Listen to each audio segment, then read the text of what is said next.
Ça fait peut-être longtemps que vous avez une petite voix qui vous dit tout le temps « ça serait pas mal de commencer le yoga, non ?» C'est vrai que le yoga, c'est une pratique physique avec énormément de bénéfices, à la fois pour le corps, mais aussi pour sa santé mentale. Normalement, dès la première séance, vous allez déjà vous sentir beaucoup mieux après. Le yoga, ça permet d'être plus fort, d'être plus souple et du coup d'être moins propice aux blessures et même aux douleurs. Cette vidéo va expliquer où, quand et comment faire du yoga. On va vous créer un plan sur mesure, c'est parti.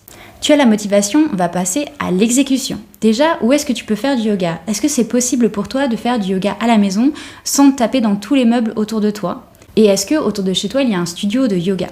Si c'est possible pour toi de faire les deux, je t'invite à mixer les deux tout simplement, à faire 2 séances à la maison et 1 séance en studio.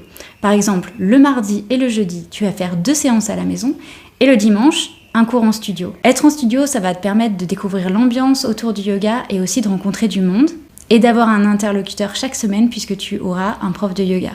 Ce que tu peux faire ensuite, c'est pour tes séances à la maison, essayer de te rappeler des mouvements que tu as fait pendant ton cours en studio ou simplement regarder un cours en ligne. À quel moment de la journée est-ce que tu préfères faire ton cours de yoga? Si c'est le matin, du coup tu vas avoir une humeur plus stable le reste de la journée et même si tu passes une mauvaise journée, tu pourras toujours te dire bon de toute façon c'est une journée un petit peu perdue mais ce matin j'ai fait mon cours de yoga donc ça au moins c'est fait. Sinon, tu peux faire ton cours au milieu de la journée pour faire une pause. Moi, c'est ce que je faisais quand je travaillais de nuit. Je travaillais de 10h du soir à 8h du matin. Et j'avais le droit à une pause à 3h du matin. J'ai essayé de manger, j'ai essayé de dormir. Rien n'y faisait, je me sentais quand même super mal. Mais quand j'ai commencé à faire du yoga pendant ma pause, ça me relâchait bien les tensions et ça me relançait pour les heures qui me restaient jusqu'à 8h du matin. Donc le yoga, c'est une super pause à prendre au milieu de la journée.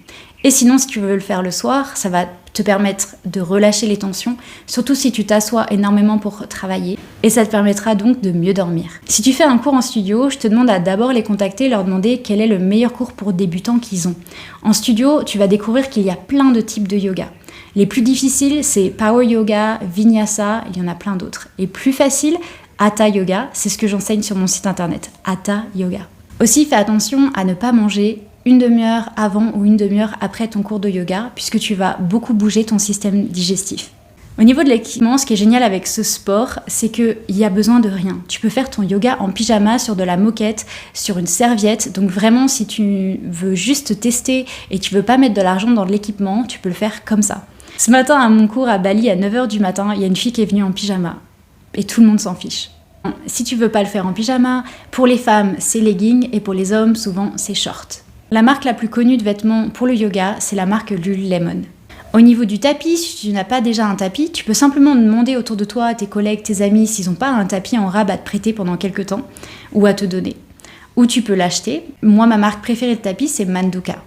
Pour tout ce qui est blocs, blowsters, les gros oreillers, etc., ne les achète pas dès le début. Pour les blocs, tu peux utiliser, et les briques, tu peux utiliser des livres. Et pour les blowsters, tu peux simplement utiliser des oreillers. Je voulais simplement conclure sur la méditation. Quand tu vas à un cours de yoga, à la fin, tu vas avoir un cours de méditation qui est allongé sur le sol. On l'appelle Shavasana. Si tu es mal à l'aise allongé sur le sol, tu peux toujours t'asseoir. Personne ne va rien te dire. Si pour toi la méditation c'est pas intéressant, c'est pas ce que tu veux faire au yoga, sache que le yoga a été créé pour méditer. Le but c'était de faire du yoga physique le matin pour ensuite pouvoir supporter d'être en tailleur pendant des heures et des heures pour pouvoir méditer tranquillement. La méditation, ça fait partie des 3 piliers du bonheur: dormir, activité physique et méditation. Si ces 3 choses-là, vous arrivez à les gérer dans votre vie, vous aurez une bonne santé mentale. Voilà, j'espère que cette vidéo vous a plu. Si vous avez des conseils ou des questions, je vous invite à les mettre dans les commentaires. Et si vous avez aimé la vidéo, vous pouvez mettre un petit j'aime pour que d'autres personnes puissent tomber dessus. Je vous souhaite une très très bonne journée, une très bonne séance de yoga. Bye!